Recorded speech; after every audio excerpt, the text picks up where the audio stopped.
Hello? Hello? Podcast Network Asia.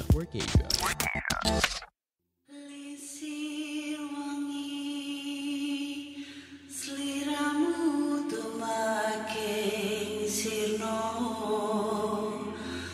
ojo tangi kanmu guling awas jo ngetoro aku lagi bang wingo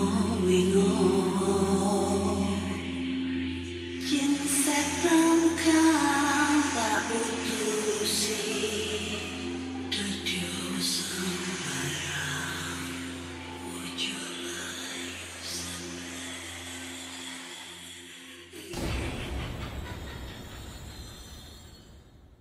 Hai Rek, ya apa kabar?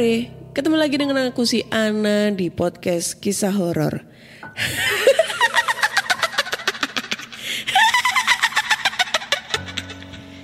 Ketemu lagi di episode 139 dan di episode kali ini aku akan bacakan cerita horor ataupun email berhantu yang sudah dikirimkan teman-teman melalui podcast kisah horor @gmail.com atau DM Instagram podcast kisah horor, DM Instagram Ana Olive serta Google Form yang linknya tersedia di bio Instagram podcast kisah horor.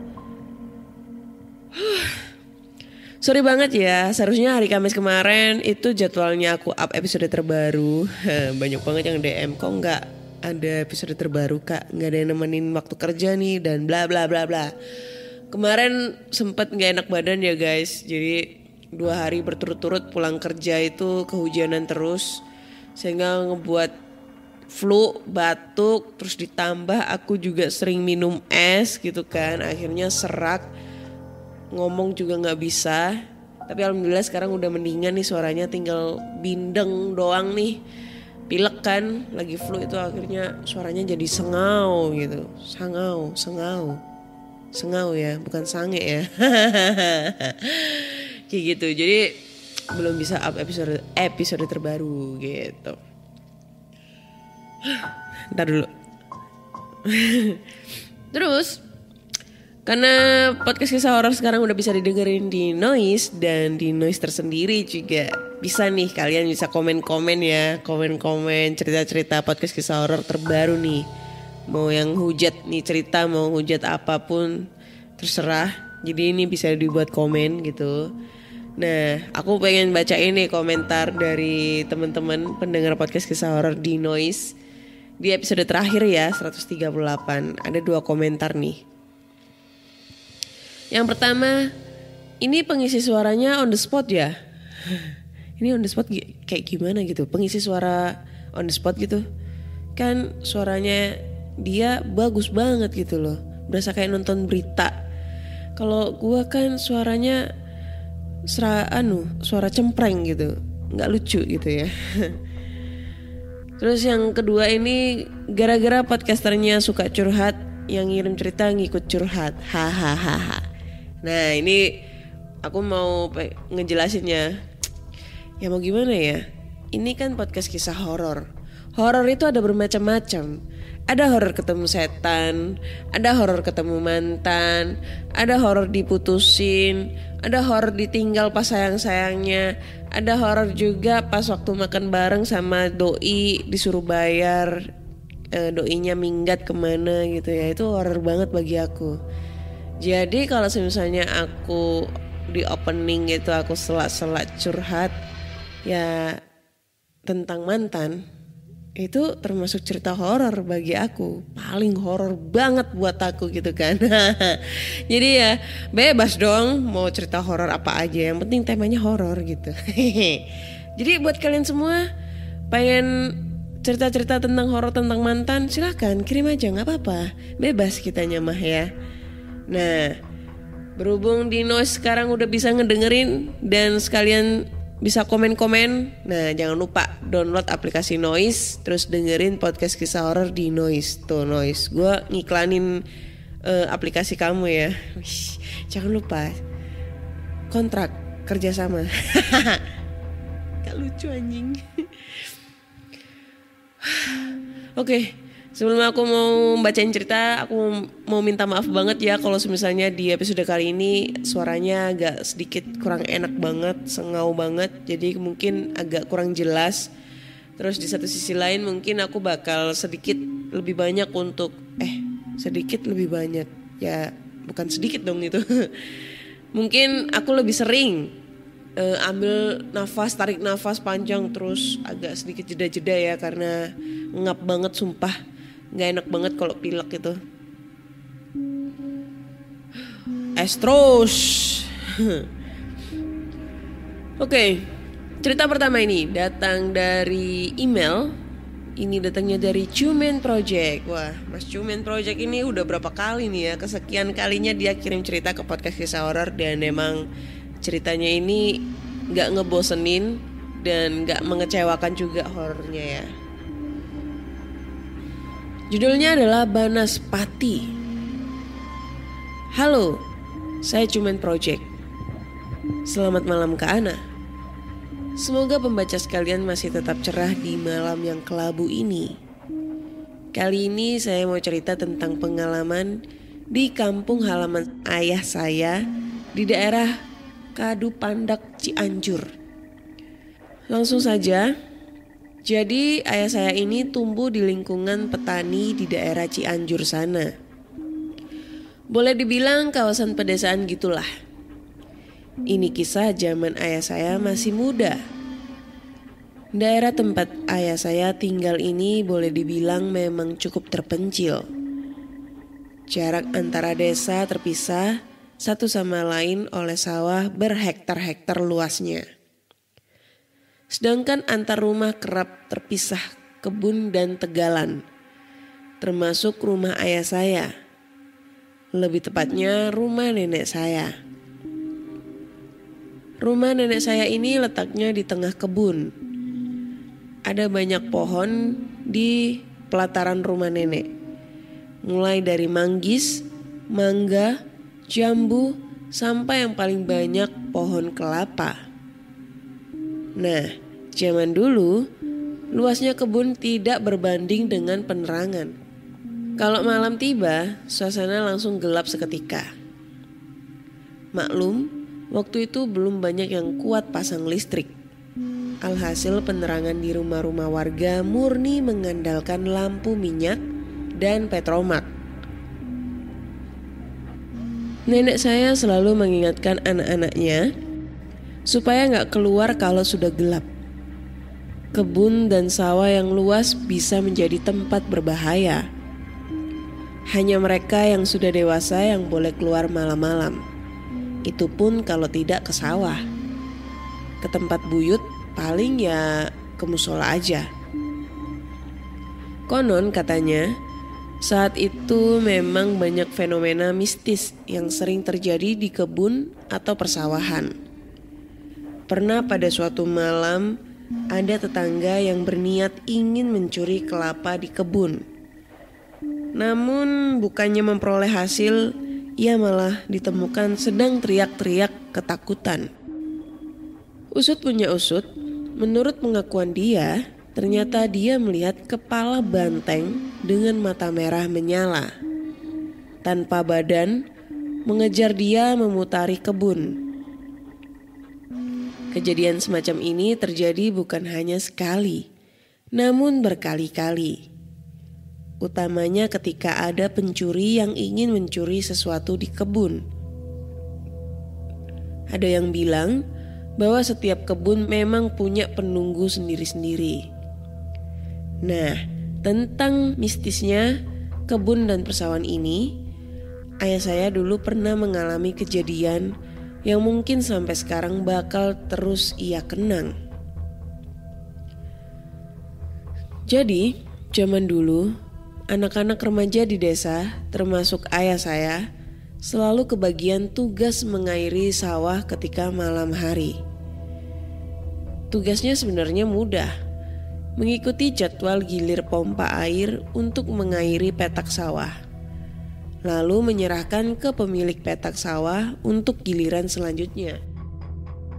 Waktu itu pompa air diesel yang digunakan memang hasil patungan perkumpulan tani.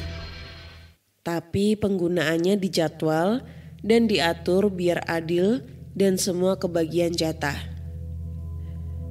Jatah pengairan ini tak tentu waktunya, sebab gilirannya acak. Tak jarang sawah nenek biasanya baru dapat giliran pada malam atau dini hari. Pada suatu ketika, ayah saya ini dapat jatah buat ngurus air.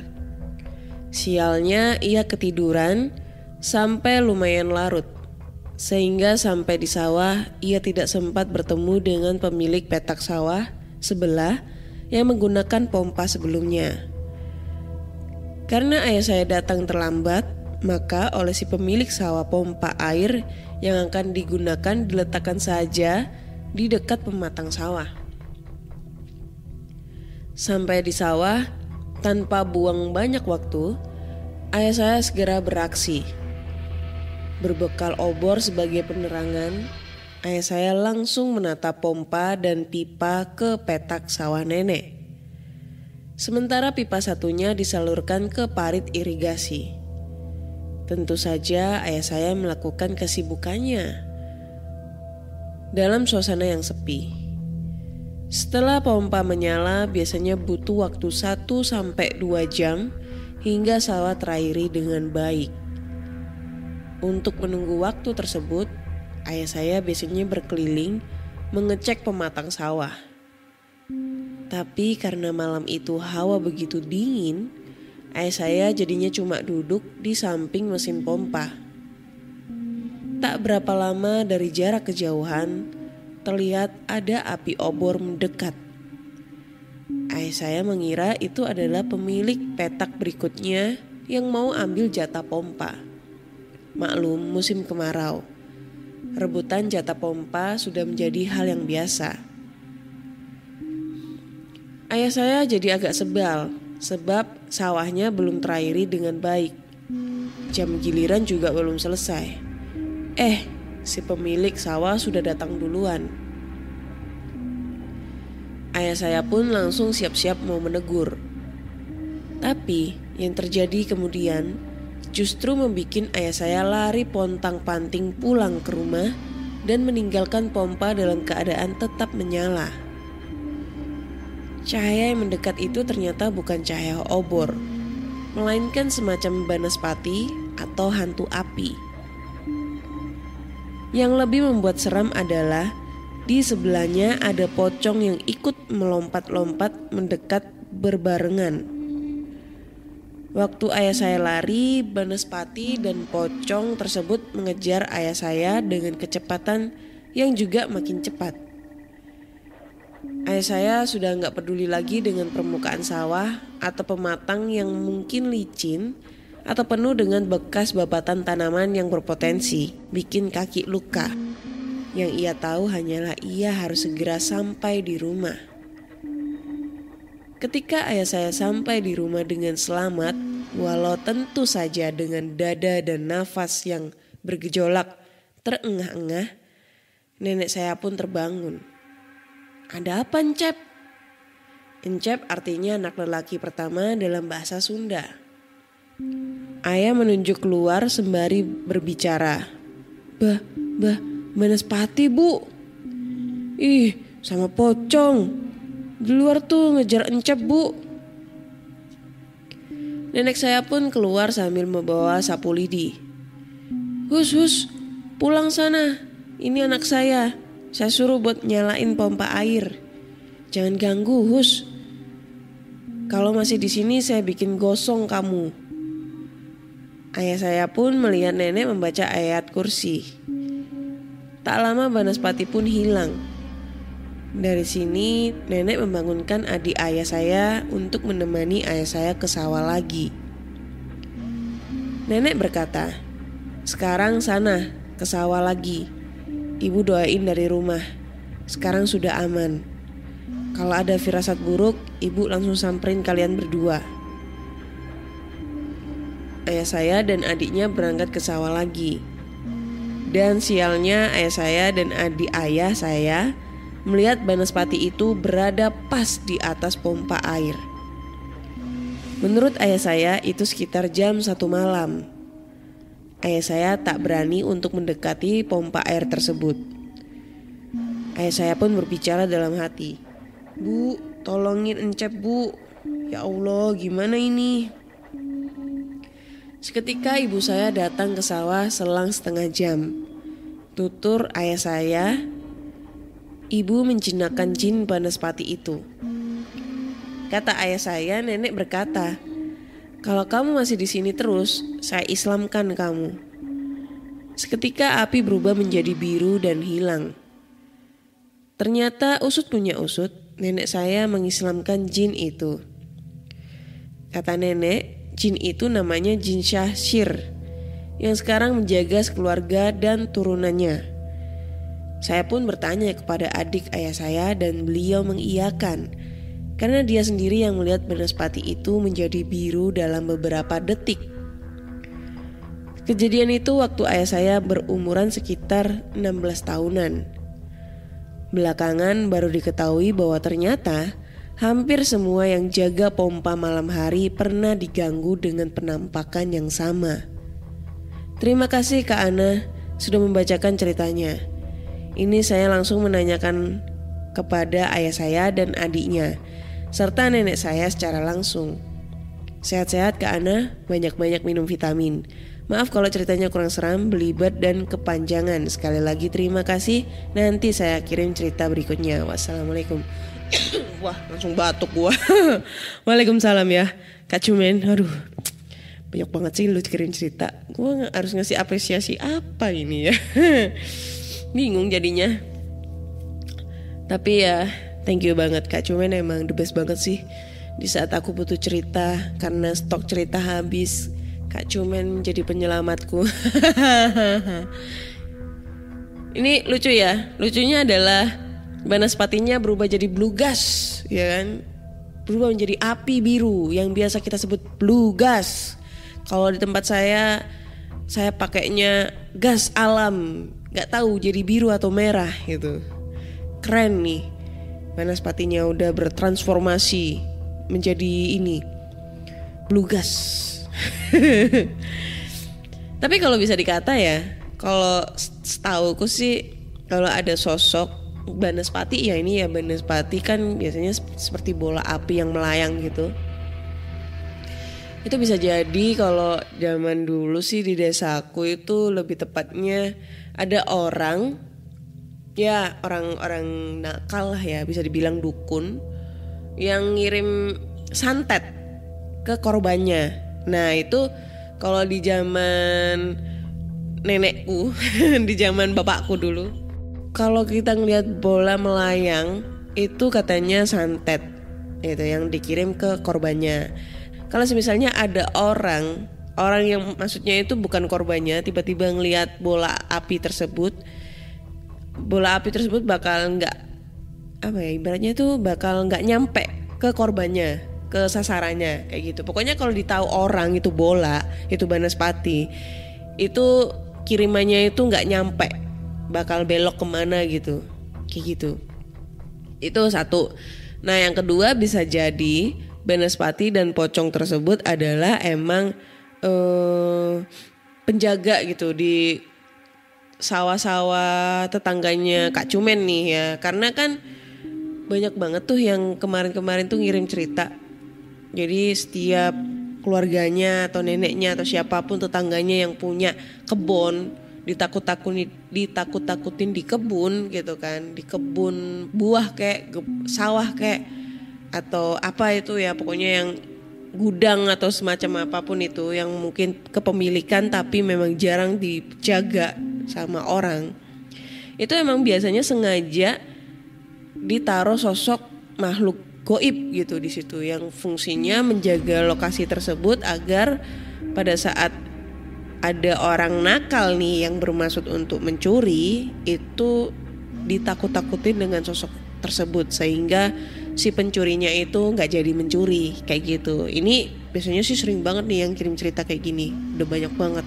Nah itu bisa jadi dua kemungkinan itu, karena Banaspati itu adalah sosok orang yang memang mengirim santet. Yang kedua adalah sosok yang emang ditugaskan untuk menjaga sawah tetangga-tetangganya itu kan. Nggak tahu tetangga siapa, karena kan emang sawah itu kan berpetak-petak nih. Jaraknya kan cuma sejengkal doang, selangkah doang gitu. Jarak sawah tetangga gitu kan. Gitu. Thank you Kak Cumen buat ceritanya ya, the best banget nih ceritanya, keren. Oke, next kita lanjut ke cerita berikutnya. Wah, ceritanya kayaknya bagus banget nih, panjang juga nih. Cerita berikutnya ini judulnya adalah 5 tahun terbelenggu ulah usil mereka. Wih, keren nih ceritanya. Apa judulnya? Kayaknya keren nih ceritanya ya. Kamu lagi mau mengembangkan podcast kamu, tapi bingung caranya bagaimana? Mulai dari sisi performance-nya, menentukan rate konten kamu, sampai bagaimana cara memonetisasinya. Nah, coba deh cek Podmetrics. Podmetrics adalah platform yang bisa membantu kamu untuk lebih mudah melihat performa konten podcastmu. Lalu melalui Podmetrics, kamu juga bisa menentukan rate podcastmu melalui data yang tersedia. Serta bisa juga memonetisasi kontenmu dengan champion-champion dari brand yang cocok dengan podcastmu. Bahkan, Podmetrics juga bisa membantumu untuk mendapatkan inspirasi dalam membuat iklan pada podcastmu dengan contoh iklan yang sudah tersedia. Nggak ketinggalan juga, sekarang Podmetrics juga ada fitur Pod Earnings dengan berbagai metode pembayaran. Sehingga memudahkan kamu untuk mendapatkan penghasilan dari Podmetrics. Jadi, kalau kamu seorang podcaster, pastikan kamu mendaftar Podmetrics dengan memakai Podmetrics referralku. Klik langsung aja podlink yang ada di deskripsi box dalam episode ini. Halo Kak, aku Bella. Bukan nama sebenarnya, tapi panggil saja aku Bella. Aku dengar podcast kakak di Noise. Widih, thank you ya Bella. Ini baru pertama kali nih pendengar Noise kirim cerita. Aku mau berbagi cerita kak tentang kisahku yang mendadak selama 5 tahun diusili oleh mereka. Siapa tahu kakak tertarik dan bisa membagikan ceritaku ke para pendengar Noise. Aku mulai cerita ya kak. Jadi aku bukan indigo ataupun anak yang terlahir dengan indera keenam. Tapi aku peka dan bisa merasakan hal-hal yang tidak bisa kita lihat. Cuma sebatas itu saja. Jadi biasanya kalau aku berada di tempat yang ada penunggunya, mataku pasti buram. Kepala pusing seperti ingin pingsan. Tapi aku tidak bisa melihat mereka ya kak. Kisah dimulai saat aku masuk kuliah di tahun 2013. Aku berkuliah di Yogyakarta.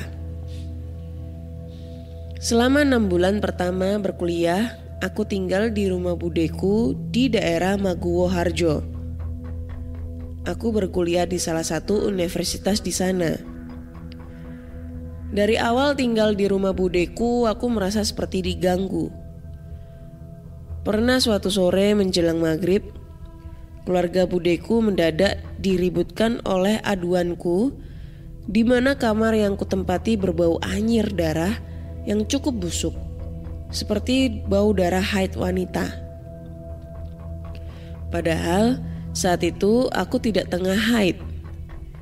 Yang paling membingungkan, hanya aku yang bisa mencium bau darah itu. Aku bahkan menunjuk sudut kamarku, meminta para sepupu dan pembantu budeku untuk mencium sumber baunya. Tetap hanya aku saja yang bisa mencium bau itu. Mereka malah menganggap aku berhalusinasi.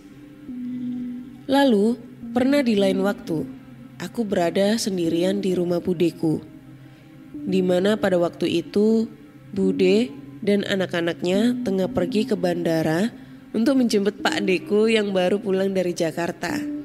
Sedangkan pembantu budeku meminta izin padaku untuk pergi ke minimarket untuk membeli beberapa barang.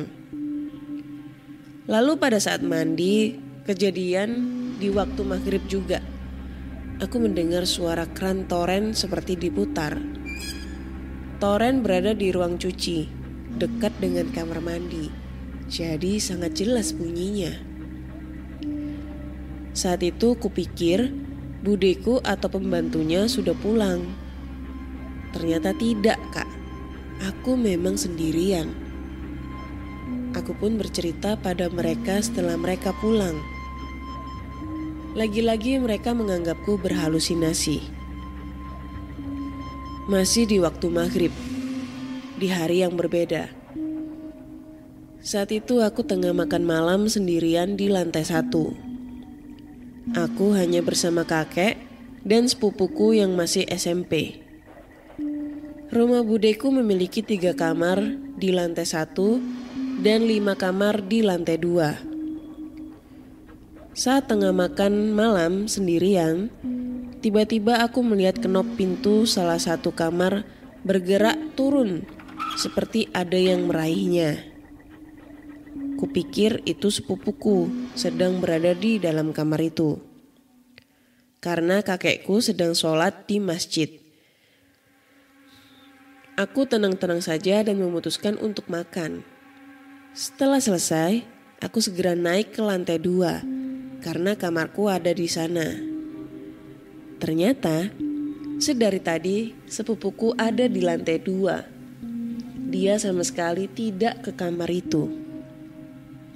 Lantas, apa yang membuka pintu kamar tadi?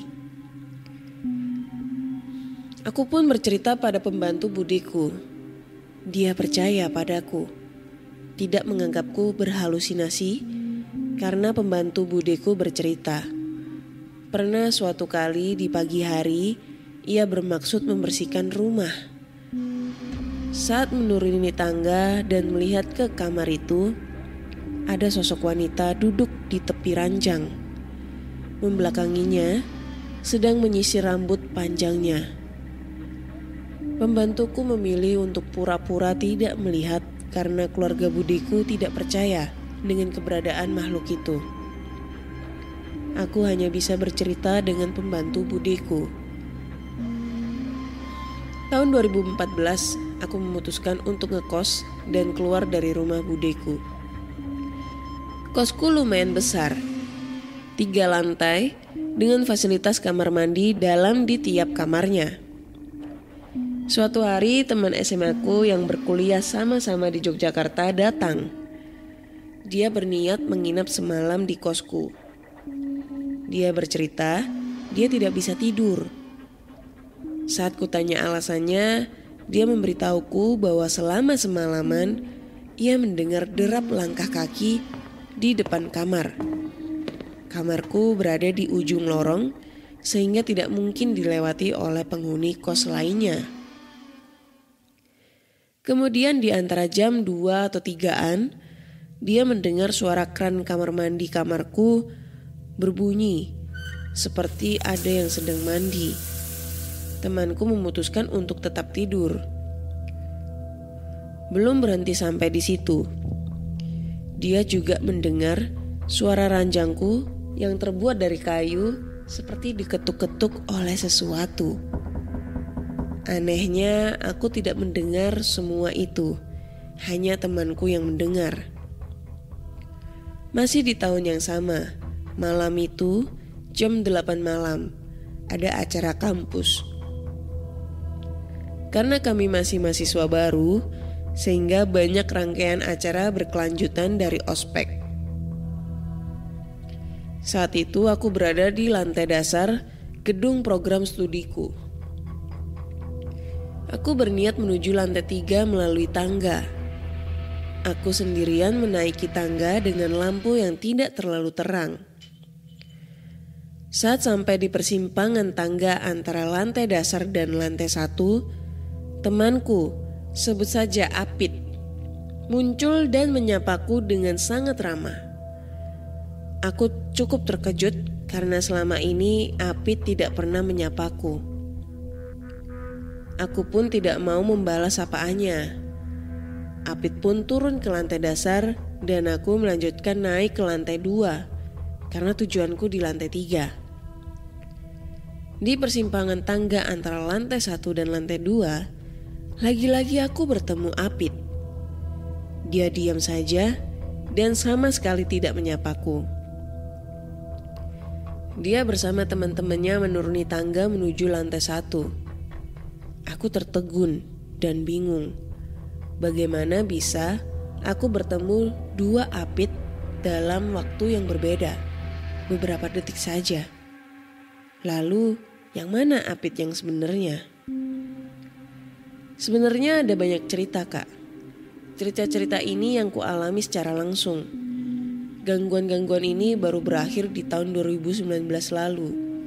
Jadi kurang lebih selama 5 tahun, aku kerap diganggu hal-hal ini.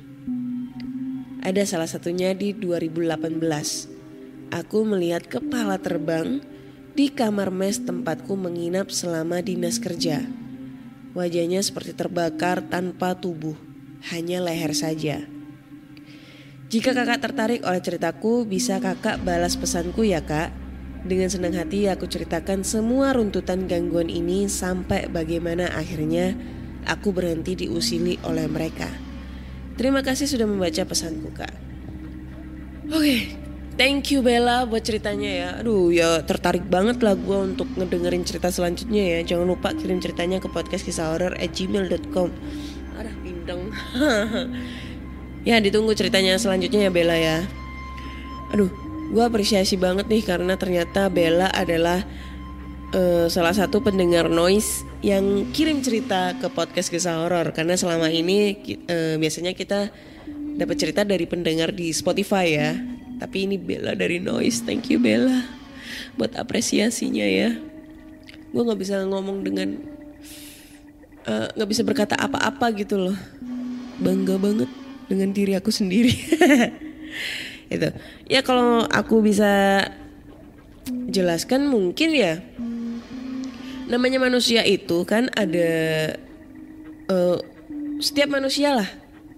Kalau nggak salah ya, ini mohon maaf kalau misalnya aku salah. Kalau aku salah diralat aja nih.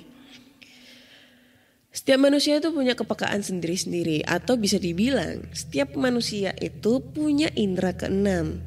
Tapi bermacam-macam nih kepekaannya.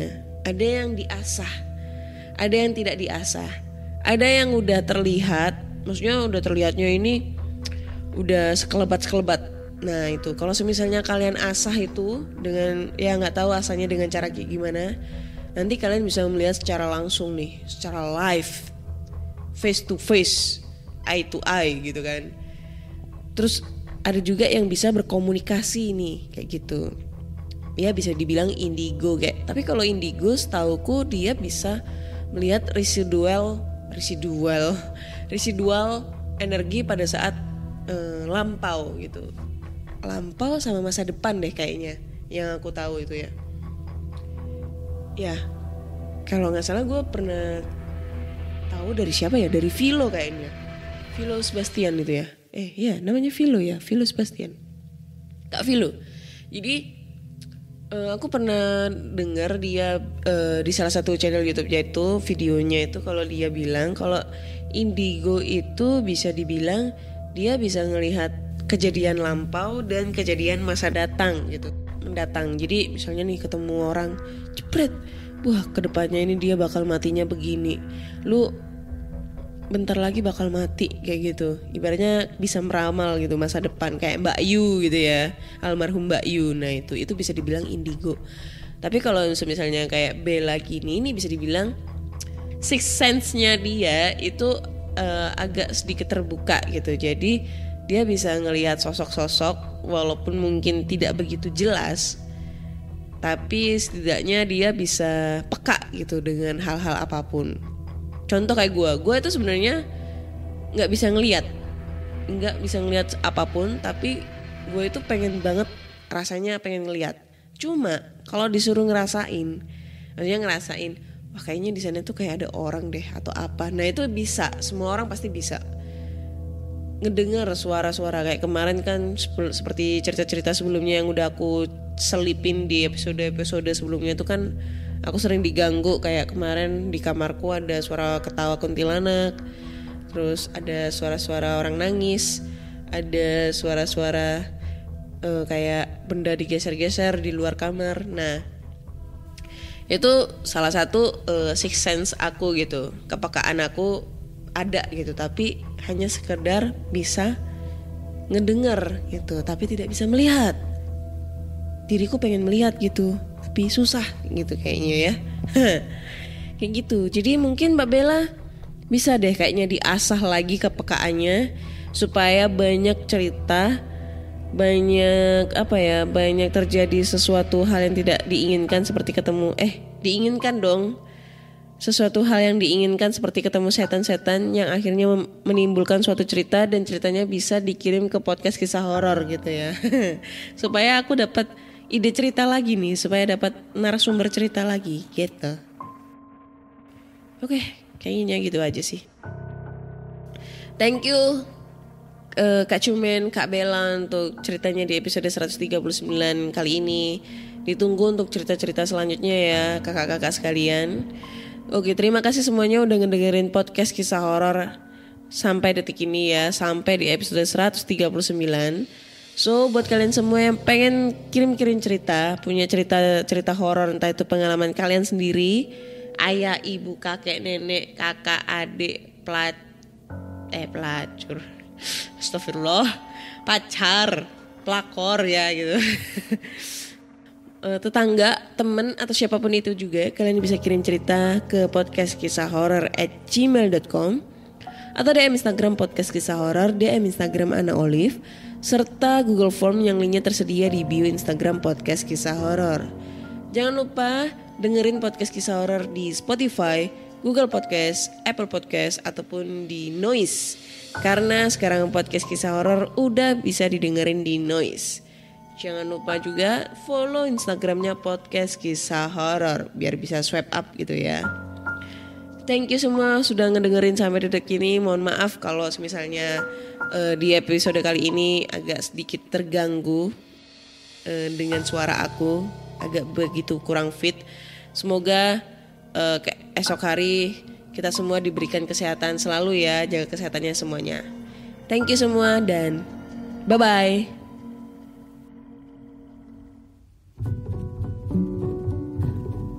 Pandangan dan opini yang disampaikan oleh kreator podcast, host, dan tamu tidak mencerminkan kebijakan resmi dan bagian dari Podcast Network Asia. Setiap konten yang disampaikan mereka di dalam podcast adalah opini mereka sendiri dan tidak bermaksud untuk merugikan agama, grup etnik, perkumpulan, organisasi, perusahaan, perorangan, atau siapapun dan apapun.